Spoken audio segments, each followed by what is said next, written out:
El adventismo del séptimo día tiene hoy más de 9 millones de seguidores alrededor del mundo.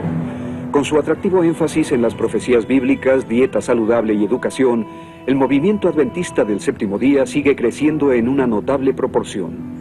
Su extraordinaria expansión es más sorprendente cuando se consideran sus inicios humildes y oscuros. Basados en las enseñanzas y las filosofías de su fundadora del siglo XIX, la profetisa Elena G. de White, el adventismo del séptimo día exhibe una gran influencia a nivel mundial. Ahora, con miles de iglesias en más de 200 países diferentes, el ingreso de la organización excede los 1.300 millones de dólares anuales. Además de iglesias, las posesiones de los adventistas incluyen muchas escuelas, tiendas de libros, tiendas de alimentos naturales, estudios de televisión, universidades e instalaciones médicas, como el mundialmente famoso Centro Médico de la Universidad Loma Linda en California. Muchos nuevos miembros son contactados inicialmente a través de sus seminarios de profecía. Estos seminarios se anuncian sin el nombre de los adventistas del séptimo día. Las personas desconocen a menudo el patrocinio de los adventistas. Además, usan sus muy anunciadas clases para dejar de fumar en 5 días y los cursos de cocina vegetariana para hacer proselitismo. Los adventistas producen programas de radio de alta calidad y especiales televisivos cada año para extender su mensaje y atraer a nuevos miembros. Aunque muchos lo consideran como una de las principales denominaciones cristianas, el adventismo del séptimo día difiere del cristianismo evangélico en varias áreas teológicas fundamentales. Para determinar la importancia de estas diferencias, examinemos las enseñanzas de la fundadora del adventismo del séptimo día, Elena G. de White. Nacida el 26 de noviembre de 1827 en Gorham, Maine, Elena fue golpeada en la cabeza con una roca a los 9 años. Permaneció inconsciente por 3 semanas y no pudo volver a la escuela después del incidente. La educación de Elena cesó en el 3er año de primaria. Tanto su salud como sus emociones siguieron siendo frágiles al crecer. David Snyder fue durante 22 años un pastor adventista. Su descubrimiento de varias inconsistencias históricas dentro del adventismo lo llevó a su despido sin pensión solo 6 meses antes de su jubilación. Su nombre de soltera era Elena Gould Harmon. Fue educada en un devoto hogar metodista. Su familia metodista cayó bajo la influencia de William Miller, un poderoso predicador. Él predicó que Cristo volvería primero en 1843 y después el 22 de octubre de 1844, supuestamente el día judío de la expiación de ese año. Sin embargo, según la información de la Enciclopedia Universal Judía, pude ver que en 1844 el día de expiación empezó después del atardecer, del 23 de septiembre, no del 22 de octubre. Así que esta fecha crucial en el adventismo estaba equivocada, era incorrecta desde el principio. Las reuniones de William Miller estaban marcadas por mucho emocionalismo y mucha histeria por el inminente retorno de Cristo. Elena Harmon era una participante apasionada, pero cuando Cristo no volvió cuando Miller lo predijo, prorrumpió en llanto y oraciones, permaneciendo, como dijo, en esta condición desesperada por meses. Elena White no quería aceptar el hecho de que Cristo no volvió en 1843 o 44. No podía admitir su error. Pero es interesante que William Miller sí lo hizo. En cambio, ella dijo haber tenido una visión de Dios, la primera de muchas. He visto que el diagrama de 1843 fue dirigido por la mano del Señor y que no debe ser alterado. Que las cifras eran como Él las quería, que su mano cubrió y ocultó una equivocación en algunas de las cifras. En lugar de admitir que estaba en un error, Elena Harmon afirmó que fue Dios quien cometió la equivocación y la había cubierto Él mismo. Las visiones controversiales de Elena forzaron la rectificación de muchas fechas y doctrinas adventistas. Aunque la fecha de 1843 se rectificó a 1844, aún esta fecha era errónea. No obstante, la fecha de 1844 se convirtió en el cimiento de muchas doctrinas y creencias centrales de los adventistas que continúan vigentes hasta hoy. Se convirtió en Elena de White al casarse con otro anterior seguidor de Miller, James White, en 1846. Como afirmaba poseer el espíritu de profecía, se convirtió en la figura de autoridad absoluta para el pequeño grupo inicial de fieles adventistas. Os presento lo que el Señor me ha presentado. No escribo un solo artículo en la revista que exprese meramente mis propias ideas. son lo que Dios ha desplegado ante mi visión, los preciosos rayos de luz que brillan del trono. Sus escritos crecieron hasta ser 17 veces más extensos que la Biblia entera. Sus seguidores debían referirse a estos 5,000 artículos, 49 libros y 55,000 páginas manuscritas que afirmaba haber escrito y considerarlos tan inspirados como la Biblia a través de la pluma inspirada de Elena G. de White. Hasta hoy, las publicaciones oficiales de la Iglesia han visto sus escritos como la última palabra sobre la doctrina. En las 27 doctrinas fundamentales, declara que la Biblia es la fuente autorativa, pero también dice que los escritos de ella son una fuente de verdad continua y autorativa. Debemos mencionar que volvieron inaccesibles sus más vergonzosos escritos, guardándolos bajo llave en la bóveda de los bienes White. La señora White escribió sobre casi todo aspecto de la vida cristiana, incluyendo la doctrina, la dieta, la salud, la recreación y el matrimonio.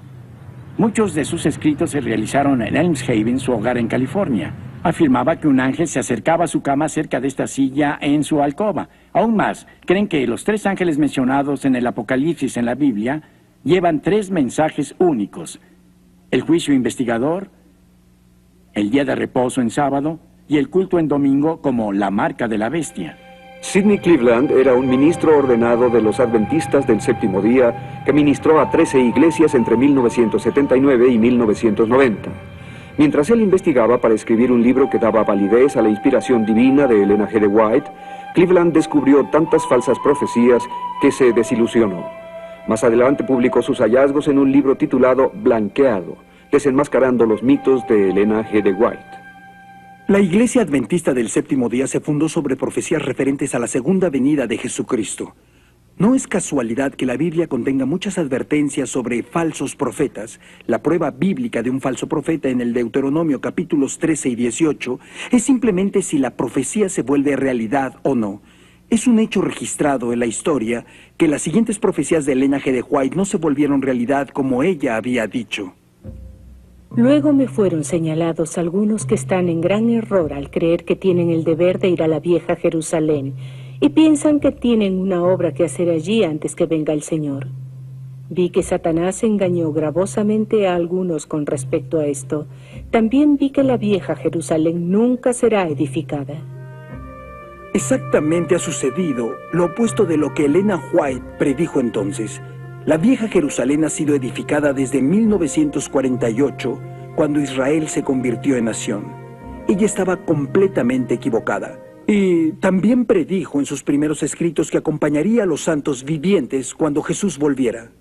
Pronto nuestros ojos se dirigieron al este, porque había aparecido una pequeña nube negra del tamaño de la mitad de la mano de un hombre. Todos supimos que era la señal del Hijo del Hombre. Las tumbas se abrieron y en el mismo momento fuimos transformados y arrebatados juntamente con ellos para encontrar al Señor en el aire. La señora White no formó parte de los santos vivientes de su visión. Este evento no ocurrió durante su propia vida. Aún esperamos el regreso glorioso de nuestro Señor Jesucristo. En lugar de reunirse con los santos vivientes durante el regreso de Jesús, la señora White murió el 16 de julio de 1915 y fue sepultada al lado de su esposo James. Otra de sus profecías falló. Igual que otros en su tiempo, la señora White enseñó el inminente fin del mundo para apremiar a sus obreros. En sus primeros escritos en 1850, exhortó a los nuevos convertidos afirmando que solo tenían que esperar unos meses. Pero ahora el tiempo casi se termina, y lo que nosotros hemos aprendido por años, ellos tendrán que aprenderlo en unos meses. Estas no fueron profecías aisladas, sino que lo declaró una y otra vez.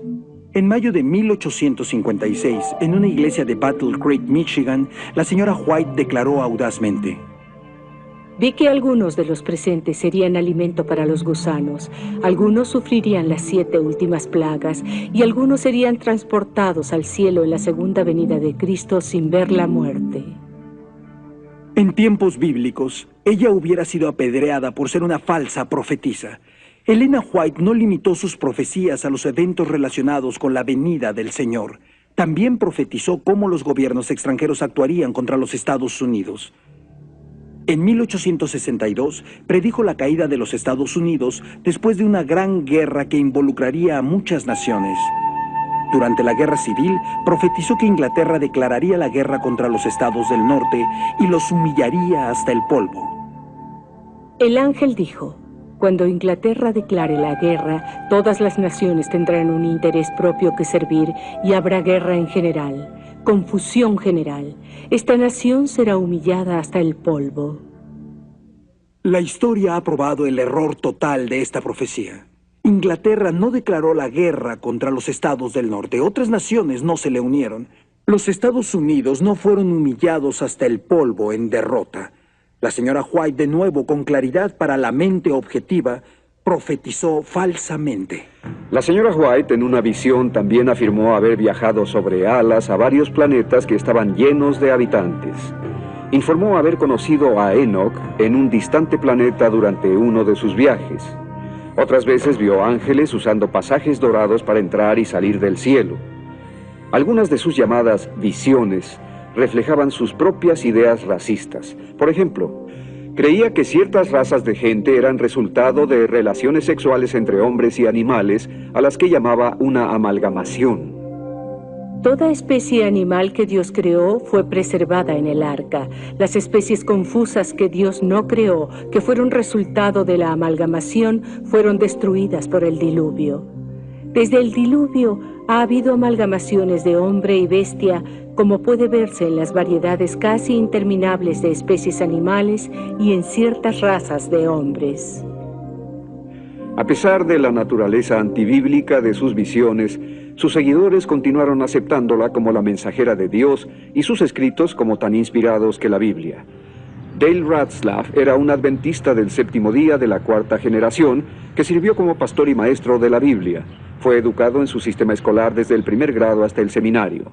Su extenso y profundo conocimiento de los escritos de Elena G. de White lo llevó a escribir 2 libros: La doctrina sectaria de los adventistas del séptimo día y El día de reposo en crisis. La doctrina del juicio investigador, a la que los adventistas del séptimo día aún se aferran, viene de una reinterpretación de la fallada profecía de William Miller, de que Cristo vendría a la tierra el 22 de octubre de 1844.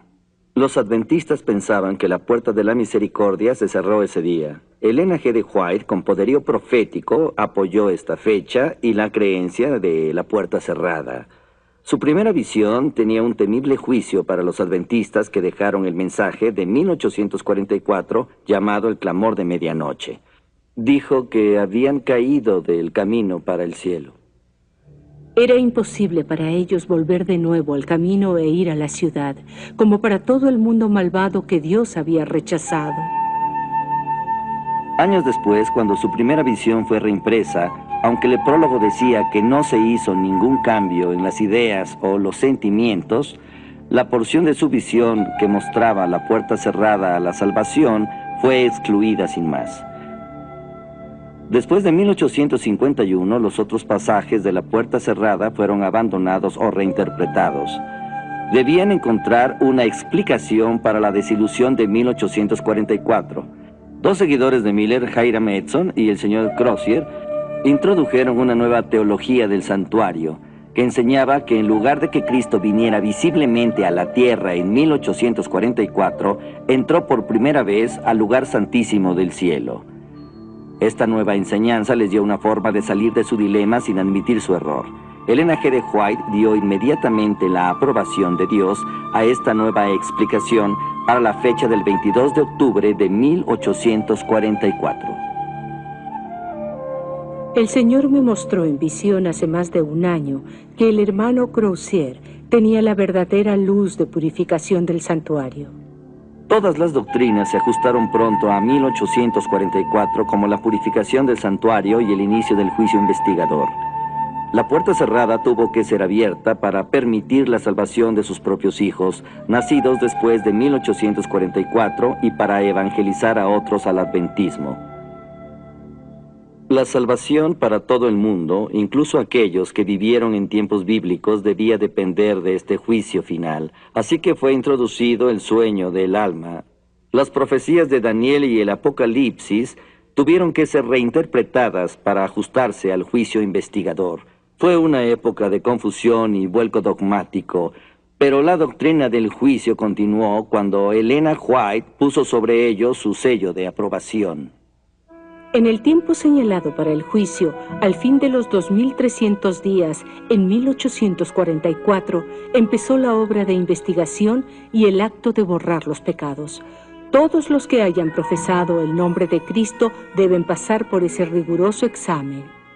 Los términos para esta nueva doctrina adventista del juicio investigador, o doctrina del santuario como vino a ser conocida, fueron duros.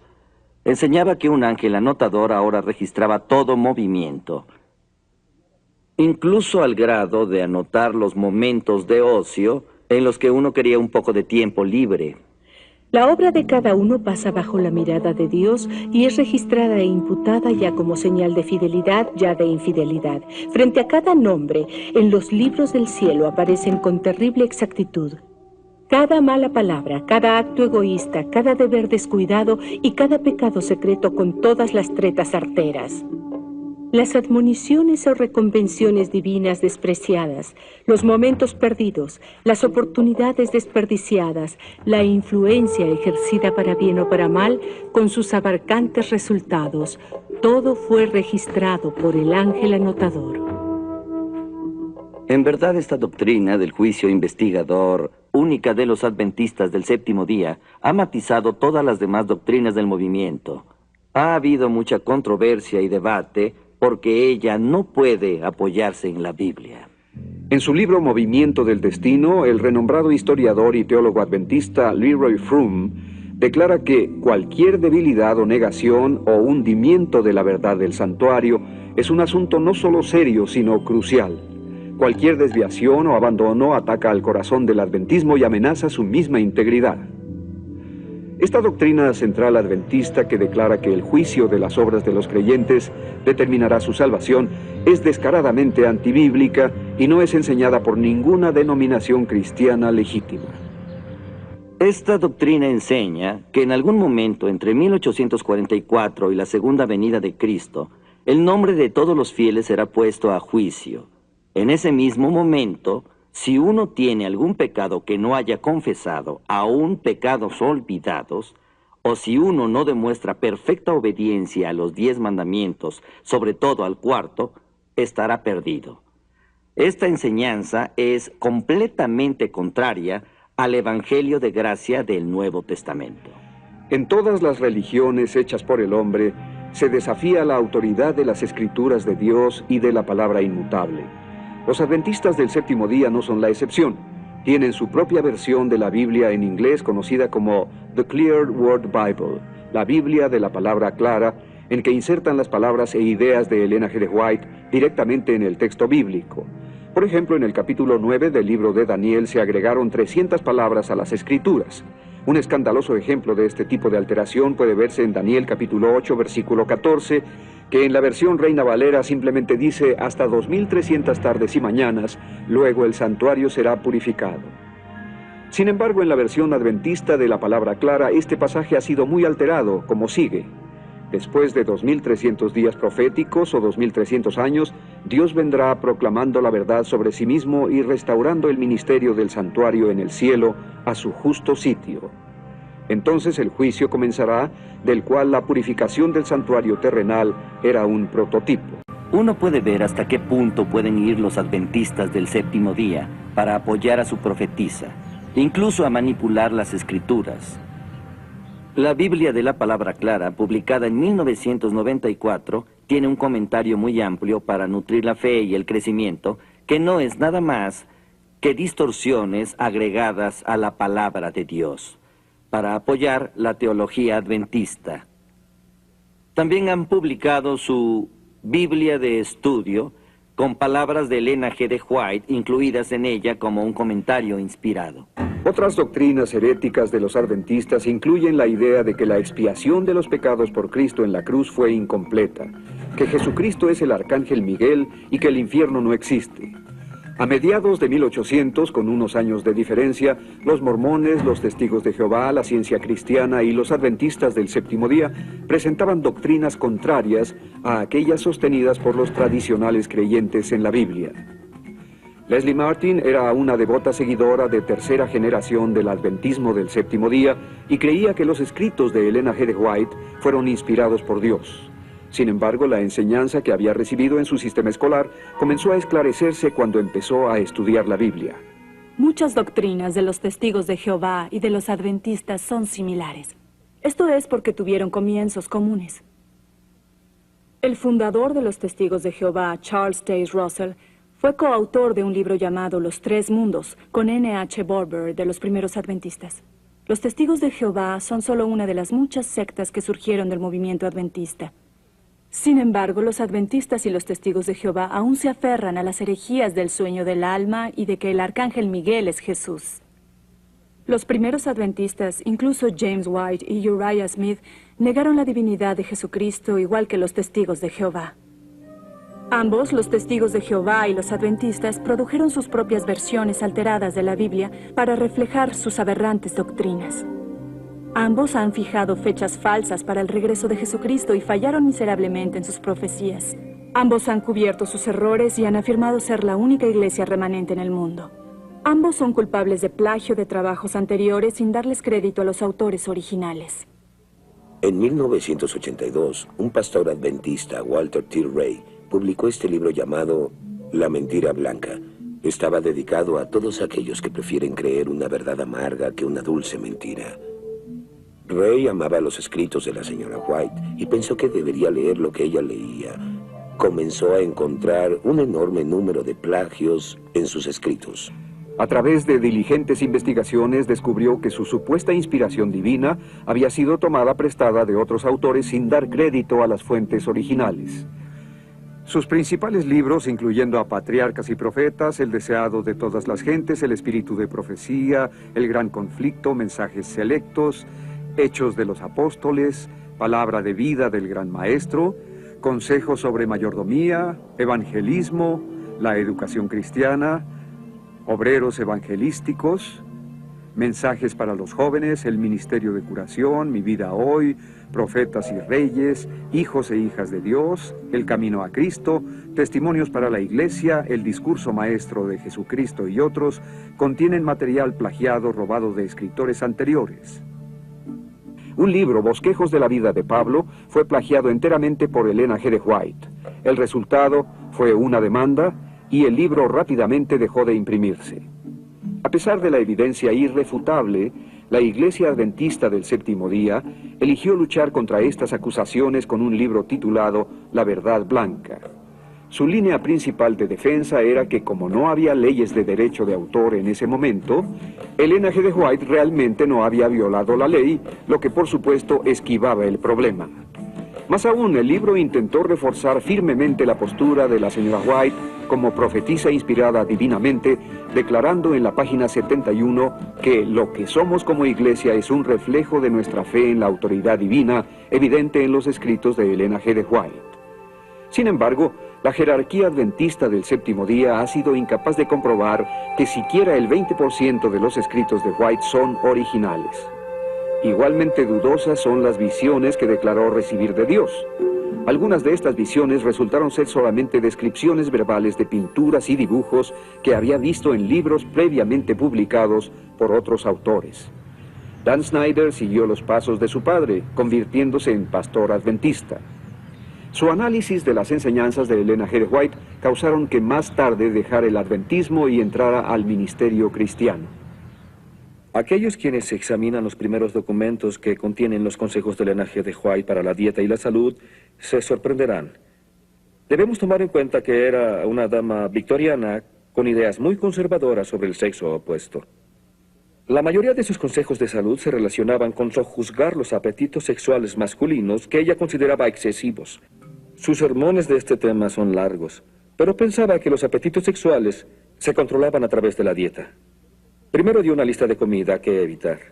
El pastel de frutas, los pasteles, las conservas y las carnes muy sazonadas con salsa crean una condición febril en el sistema e inflaman las pasiones animales.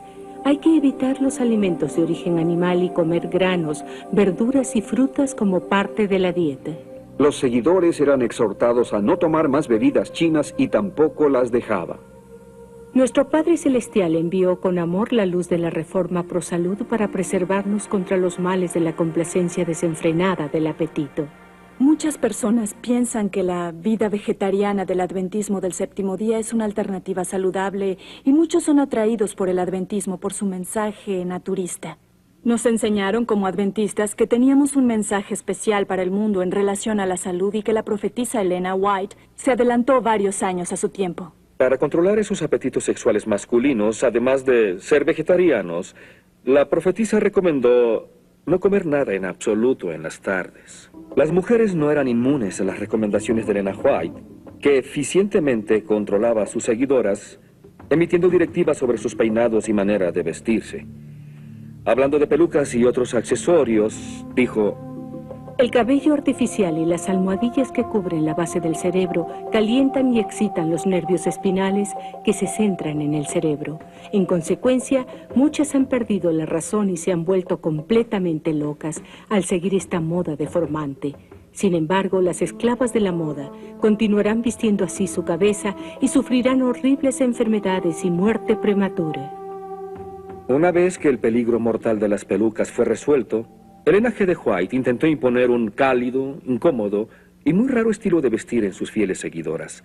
Declaró que fue diseñado por Dios. Era un par de pantalones con un voluminoso vestido largo sobre ellos. Ahora Dios haría que su pueblo adoptara el vestido de la Reforma, no solo para distinguirlos del mundo como su pueblo particular, sino porque una reforma en el vestir es esencial para la salud física y mental. Las fieles hermanas se esforzaron con el estorboso vestido hasta que Elena de White dejó de usarlo en silencio después de unos años, sin ofrecer más explicaciones. Cuando algunas celosas mujeres intentaron restaurar el uso del vestido, pensando que era la voluntad de Dios, Elena White las censuró. Durante este periodo, el control de Elena G. de White sobre sus seguidores creció desmesuradamente, particularmente cuando anunció que aquellos que no siguieran sus órdenes dietéticas quedarían atrás en la segunda venida de Jesucristo. Nuestra profetisa Elena G. de White dijo que debíamos ser vegetarianos, sobre todo en consideración del pronto retorno de Jesucristo. Porque si no éramos vegetarianos, cuando Jesús viniera, no iríamos para acompañarlo cuando viniera a reunir a su pueblo. Dios no puede querer Mark eso, Martin ¿cierto? actualmente es pastor de la iglesia Calvary Community Church en Phoenix, Arizona. Él fue un pastor adventista del séptimo día y renunció después de ser forzado por las autoridades adventistas a elegir entre las enseñanzas de Elena G. de White y la Biblia. Elena G. de White enfatizó el guardar la letra de la ley junto con muchas reglas adicionales para entrar en el camino a la salvación. No tenía paciencia para los cristianos que se atrevían a decir: yo soy salvo. Nunca debemos descansar en una condición satisfecha diciendo yo soy salvo. Ellos pervierten la verdad, declaran que solo tenemos que creer en Jesucristo y que esa fe es suficiente, que la rectitud de Cristo es la justificación del pecador. Esta clase dice que Cristo vino para salvar a los pecadores y que Él los ha salvado, pero ¿están salvos? No. La visión adventista de la salvación es que Jesús dio el pago inicial por nuestra salvación en la cruz. Pero una vez que has aceptado su oferta de salvación, debes seguir haciendo los pagos mensuales. No confiando en realidad solo en la gracia de Dios para salvarlos, los adventistas se esfuerzan por ser muy obedientes. Y esto constituye un estilo de vida inflexible, lleno de culpabilidad y legalista. A pesar del esfuerzo de los adventistas de hoy por suavizar el cumplimiento de la ley, las enseñanzas de Elena White son inequívocas. Ningún transgresor de la ley de Dios está salvo. Pero la Biblia enseña que estamos bajo un nuevo pacto y el antiguo pacto es obsoleto. Cristo es el final de la ley. El Nuevo Testamento enseña que la ley fue dada por Dios para ser nuestro tutor o maestro y nos lleva a Cristo. Veamos qué dice Gálatas 3:25 ahora. Dice: ya no estamos bajo ayo. Los cristianos deben crecer en gracia y cumplir los mandamientos de Dios por amor a Él, no por compulsión. De hecho, estar bajo la ley nos conduce al pecado. En 1 de Corintios 15:56 dice: el poder del pecado es la ley. En contraste, estar bajo la gracia lleva a la santidad. Amo lo que Tito 2, versículo 11 y 12 dice: porque la gracia de Dios se ha manifestado para salvación a todos los hombres, enseñándonos que, renunciando a la impiedad y a los deseos mundanos, vivamos en este siglo sobria, justa y piadosamente. La salvación por gracia, por medio de la fe, es el corazón del Evangelio, pero la doctrina adventista del juicio investigador de 1844 matiza todas sus principales doctrinas. Fue debido a esta falsa enseñanza, conocida también como el juicio del preadvenimiento, que además no es otra cosa que un juicio de obras que determina la salvación, lo que provocó que la doctrina antibíblica del sueño del alma fuera agregada. Obviamente no puede haber creyentes que vayan al cielo al fallecer antes de que sus vidas sean supuestamente juzgadas. ¿Qué pasaría si no fueron lo suficientemente buenos? Deberían salir del cielo, ¿cierto? Los adventistas enseñan que cuando una persona muere, se queda en la tumba, en la inexistencia. Pero esta enseñanza se desvanece en presencia de las Escrituras, que dicen con claridad que estar ausente del cuerpo es estar presente con el Señor. 2 de Corintios 5:8. Cuando un creyente fallece, parte y está con Cristo. Filipenses 1:23. Otra área de la que las personas podrían no estar informadas es que los adventistas no enseñan la doctrina bíblica del infierno.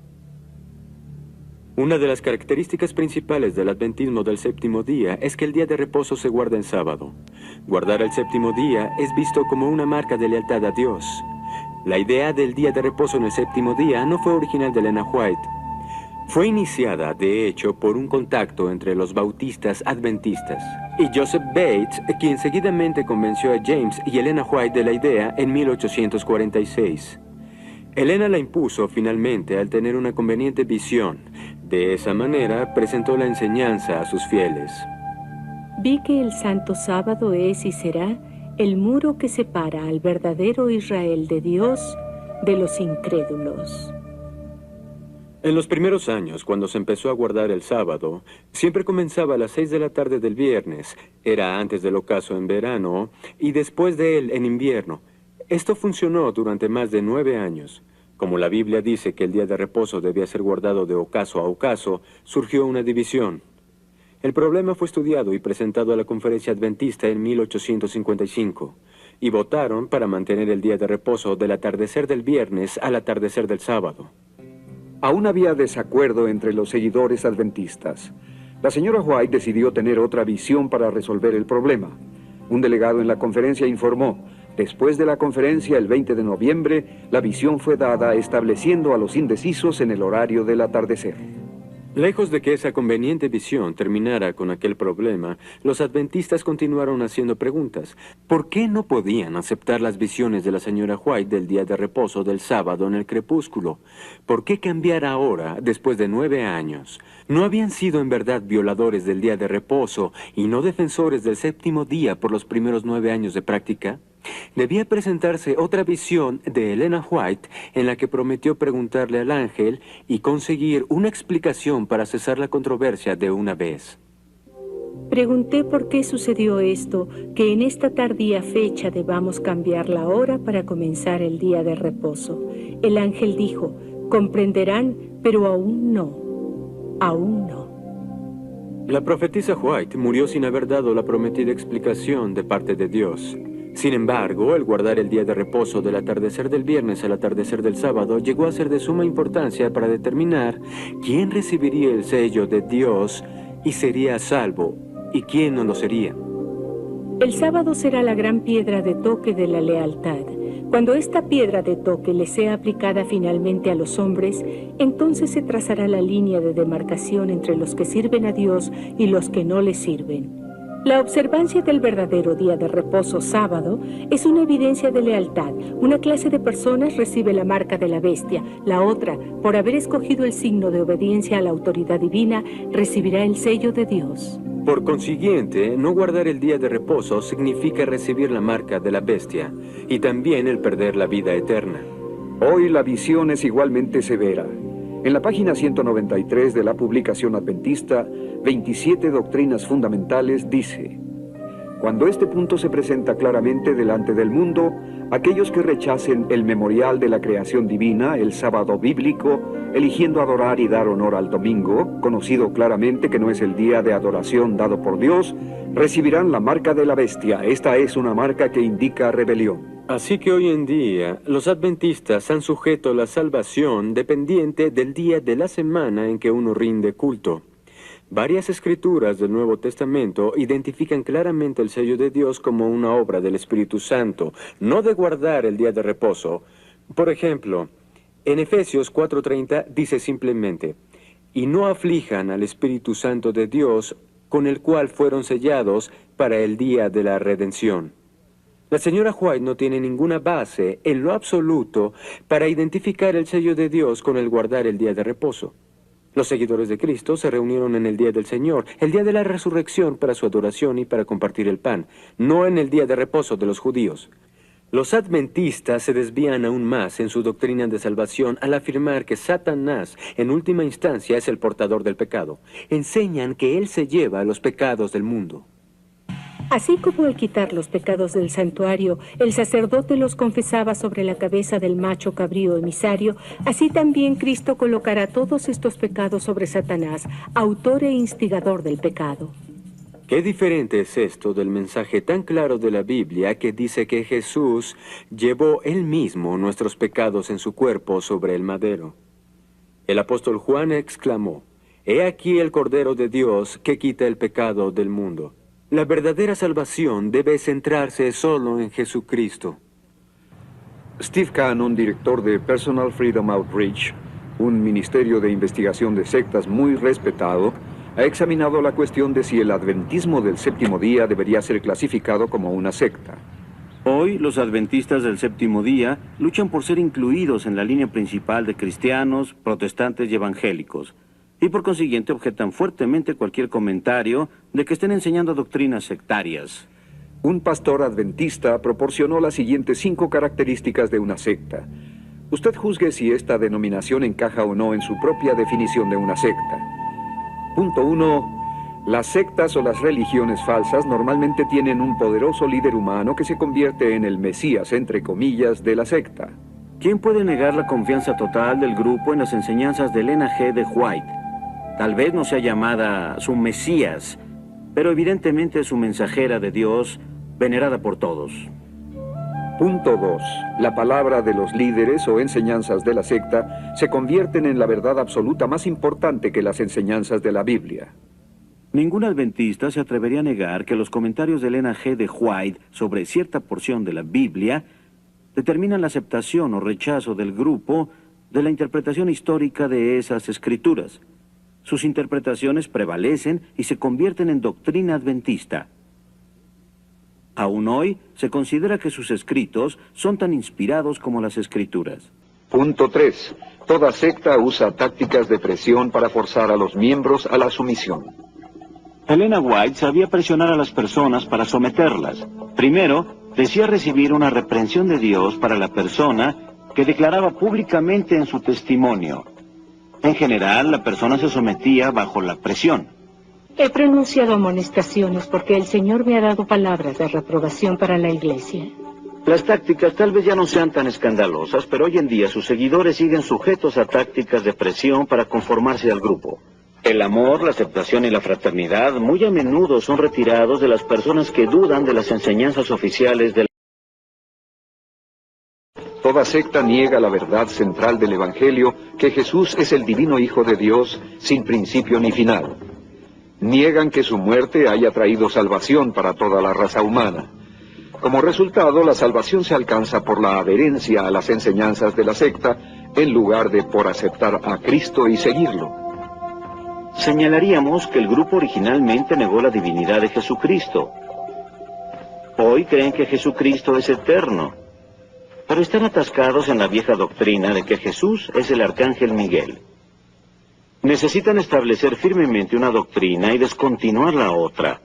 Sin embargo, no pueden abandonar esta doctrina que contradice a Hebreos 1:13, porque aceptarían que la profetisa White cometió un error. En cambio, tratan de conformar ambas doctrinas opuestas. Esta es una posición imposible.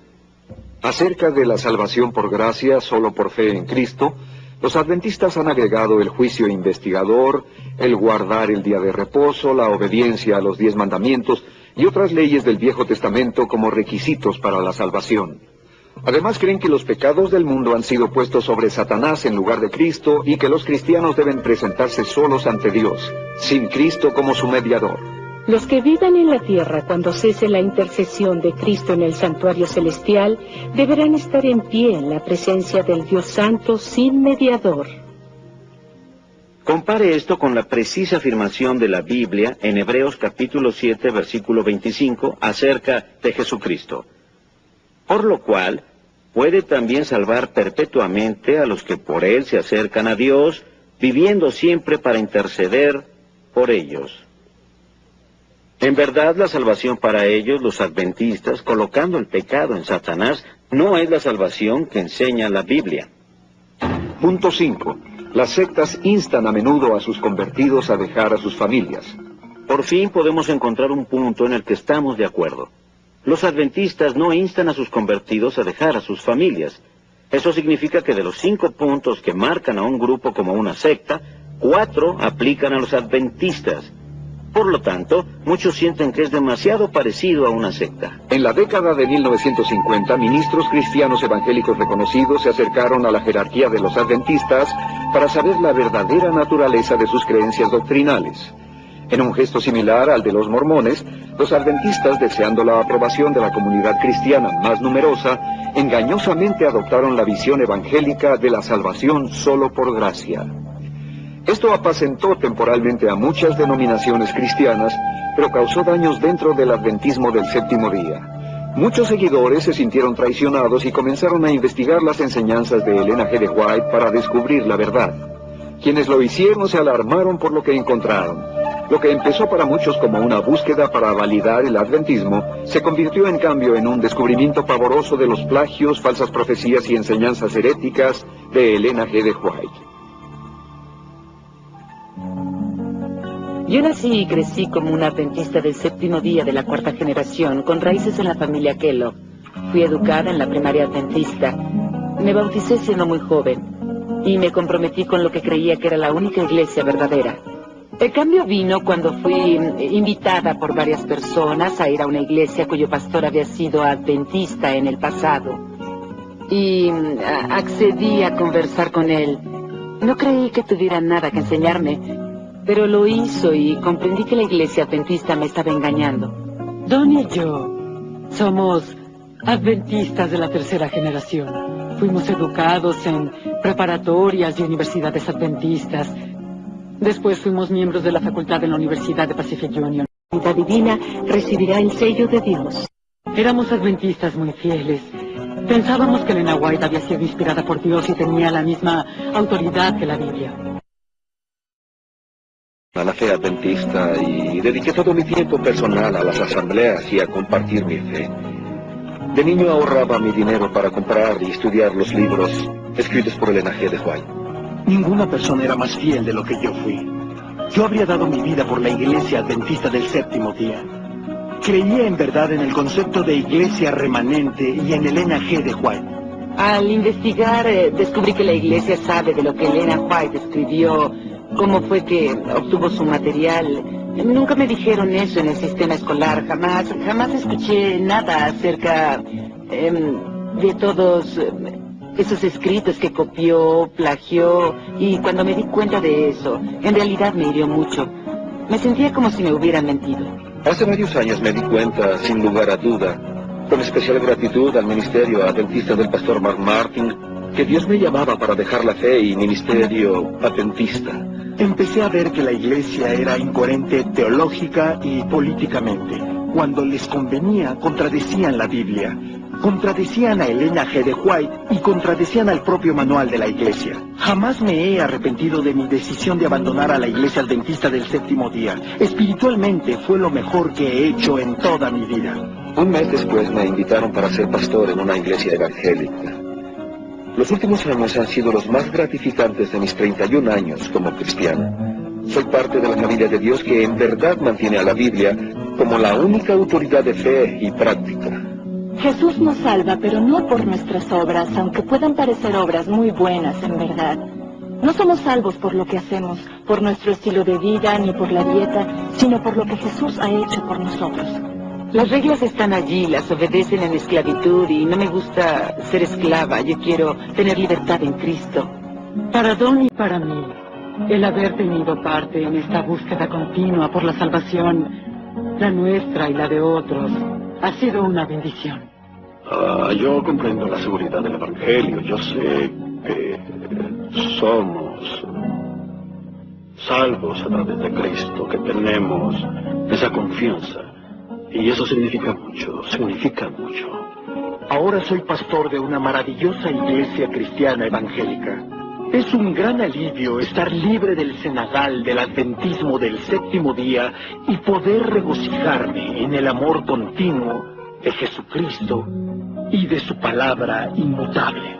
Pongan a Elena G. de White a un lado por un rato y vean lo que les enseña la Biblia. Hablen con personas que han salido de la iglesia y pregunten por qué. Vean si tienen algo que compartirles, porque no van a recibir esa información en su iglesia. Tienen que buscarla por sí mismos. Y si aman al Señor, si realmente lo aman, realmente quieren saber la verdad, la Biblia dice, si el Hijo de Dios los libera, serán verdaderamente libres. Así es como yo me siento ahora.